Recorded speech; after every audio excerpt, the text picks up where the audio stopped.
Hello. I like to mix things up a little bit on the channel because recently we've done a lot of modern cars and we've also done future classics as well. But this is a genuine classic. This is a 1967 Renault 4L, which at the time was Renault's answer to the 2CV. But this isn't just any old Renault 4L, this is a Restomod. Before we talk about the Restomod history of this particular Renault 4, let's take a look at the history of the Renault 4 itself. It was produced between 1961 and 1992, and a total of 8 million cars were produced. It was launched at the Paris Motor Show in '61, and it was launched at a time where people were becoming increasingly prosperous, so car ownership was getting a lot more commonplace.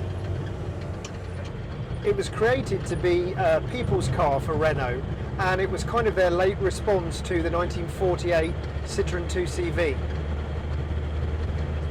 So Renault had the benefits of analysing the 2CV over a longer period of time, so they had the opportunity to produce a better car for quite a different world after the Second World War.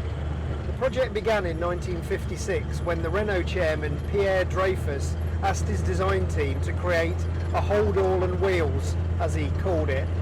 He wanted a car that he described as a blue jean car that was basically, it would fit into all levels of society.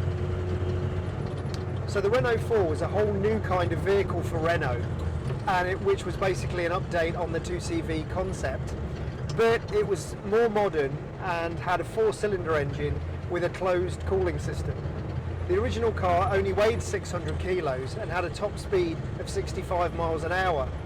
When the car was first launched, there was a not very well-known version called the Renault 3, which was even more basic. It had a 600cc engine and a 3-speed gearbox. But the Renault 3 didn't last very long because they only sold about 5,000 or 6,000, so it only lasted to 62. Pretty much people voted with their feet and sort of said they didn't need a car that basic, and the Renault 4 was as basic as they wanted to go.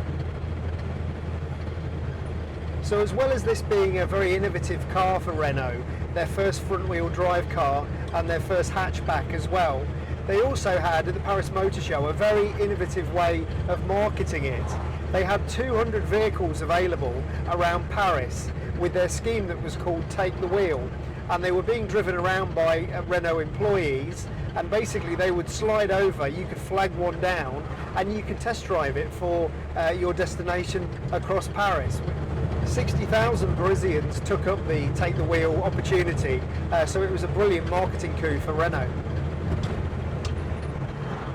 Mechanically the car is quite simple. It's got torsion bar suspension, rack and pinion steering, and the torsion bar suspension requires, relatively little maintenance. The torsion bars at the back mean that the wheelbase is slightly different on each side. But what's great about the suspension is it's got really long travel, which is a feature that sort of came from analysing the 2CV, which was all about driving across ploughed fields with a basket of eggs. So the hatchback was very versatile and allowed people to obviously load a lot of cargo in very easily. In early cars, you could remove the seats in the same way as you could with the 2CV. So it was very easy to load anything you like into it, and the load area was really large. So by 1962, they were selling 200,000 a year, and by early 1966, they'd sold 1 million of them. So Renault had really got a great seller on their hands. Another marketing PR stunt that Renault did in 1965 was to get glamorous Parisian ladies to drive Renault 4s from the southernmost tip of South America up to Anchorage in Alaska. So the idea behind this was to demonstrate the rugged simplicity of the car, and it was very popular. So let's talk about this particular Renault 4. This is a 1967 model that's been upgraded to 1968 with a grille and a few other trim pieces. And it was basically built by a Renault specialist that wanted to put together all of his favourite parts of the Renault 4 into one car. He also wanted to create a more drivable car that you could actually use at motorway speeds. So as well as making it more drivable on the motorway, he also wanted to collect together all of his favourite parts from the whole range or the whole times that the Renault 4 was created. So he wanted this lovely translucent steering wheel, which is really interesting, and also the bench seat as well.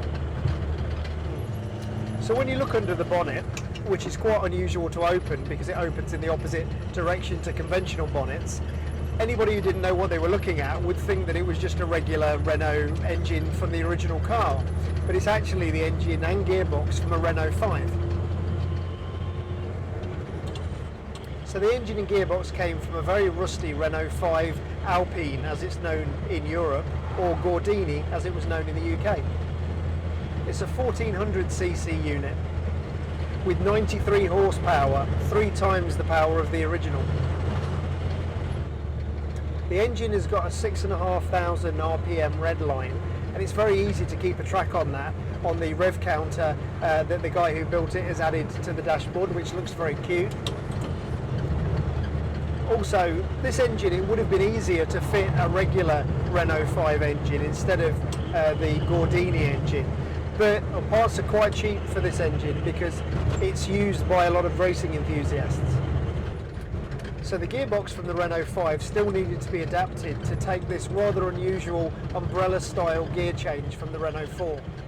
Other changes are that the handbrake now operates on the rear wheels rather than the front. And because of the performance upgrades on this car, it's also been fitted with disc brakes. So fitting disc brakes created a bit of a problem because they wouldn't fit inside the Renault 4 wheels. So the owner decided to use quite rare deeper dish Renault 16 wheels to allow the actual discs to fit inside the wheel. And that allowed it to have sort of the original look with the small hubcap. Another interesting upgrade that the owner made when he resto-modded this car was to fit ABS plastic wheel arch liners. Because one of the things that the Renault 4 is known for is rusting a lot around the wheel arches, particularly because there's a lot of dirt traps there. So the addition of a sort of a modern design of ABS plastic wheel arch liner is a pretty good restoration mod. So the builder put a lot of years of work into this car, but he doesn't own it anymore. But you can actually look on his website. I'll put a link in the description below, and you can see the whole build there. The car will also be featured at the Silverstone Classic, and also it's going to be in some classic car magazines over the next few months. There's a lot of interest in the Renault 4 this year because it's its 60th anniversary. One of the things that Renault have actually done, they've created a lot of short sort of personal story videos that are available on YouTube. I'll put another link in the description below for you to have a look at those. And there's some really lovely stories about people's history and their experiences of owning Renault 4s over the years. So my personal thoughts on the car, I've been driving it for a few hours now. It was a little bit challenging initially, but all old cars are. They have their quirks and features, don't they? So it's unusual, and that's part of the charm of old cars, is getting to know them and getting to know which is the elements that are a bit harder to do than modern cars.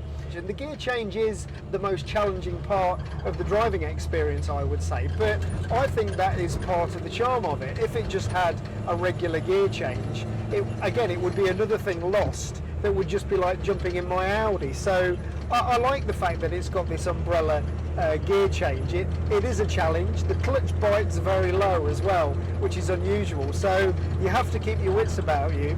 And it's a little bit like driving an agricultural vehicle, I suppose, like a Land Rover or something like that. It feels very basic, but there's a certain amount of charm to that. I think the owner has, or the person who created the Restomod has done enough to kind of make it that you can keep up with traffic, you're not getting in anybody else's way, but it hasn't taken away too much of the feel of it being an old car and it having these unusual quirks. I love the sliding windows. You know, they get a little bit difficult to operate as well. I love the fact there's loads of space at the side here, and everything feels very, very basic. So, but there's plenty of space, and it's brilliant for navigating through really small spaces. You do really, really feel that. So the car's really narrow, so it's very easy to kind of navigate about. The steering wheel's a bit unnerving at first. I know it was very popular with the person who built it. It was their favourite steering wheel, but it feels very, very thin, so I'd be worried if I used it to help myself get out of the car, I might snap it. So with it being transparent, it makes you feel as though it's quite fragile and quite delicate, but it looks great, but I'd be worried about breaking it, but I just need to be careful. So I think with any old car, you have to learn how to get the best out of it, and I think that's part of the charm. I think if you go all the way back to kind of vintage cars, where, you know, they've cunningly put the, oh, there we go, you get it right, they've cunningly put the pedals in different orientations, and you have things like advance and retard on the steering wheel, eh? And again, this isn't quite as difficult as that, but that is part of the joy of driving an old car, is that you've got to learn it, you've got to understand how to get the best out of it. The Renault 4 was always about practicality and adaptability, and I think it still holds true to that today, certainly with this Restomod, because some of the problems that, you know, you wouldn't necessarily want to live with have been ironed out slightly with these Resto modifications. It's still really, really practical, it's still got a hatchback, but you've got disc brakes, you've got an engine which is more torquey, and you can keep up with the traffic, and it's just that little bit more usable. It's still got a lot of things that you have to overcome, like any old car, but that keeps its charm. So maybe a Resto modded Renault 4 could be a great daily driver in some ways. So certainly this one feels like that. So one of the things that's really good about it, even from today's point of view, is the ride quality. Maybe not so much at sort of high speeds, but on these poor country roads that we've been driving on, you know, it's very soft, very supple. It does roll a little bit in the corners, but it's a very comfortable place to be.